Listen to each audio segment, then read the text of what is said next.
क्या आपने सुना? एक रहस्यमय हवाई जहाज ने दिल्ली के आसमान में ऐसा तहलका मचाया कि पूरे देश में डर फैल गया। 3 जून 2023 की रात इंदिरा गांधी एयरपोर्ट के ऊपर अचानक एक अनजान एयरक्राफ्ट दिखा। ना उसकी पहचान थी, ना कोई radio signal. Air traffic control ने तुरंत अलर्ट जारी किया। फाइटर जेट्स तक तैयार हो गए इंटरसेप्ट करने के लिए। लेकिन जब फाइटर जेट्स पहुंचे, वो जहाज गायब हो चुका था, जैसे हवा में घुल गया हो। ना कोई सुराग, ना कोई क्लू।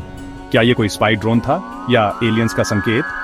सच क्या है, कोई नहीं जानता, लेकिन एक बात तय है, दिल्ली का आसमान उस रात कुछ छुपा रहा था। क्या आप जानते हैं इसका सच? कमेंट में बताएं। ऐसे और रहस्यों के लिए लाइक करो, शेयर करो और फॉलो करना मत भूलो।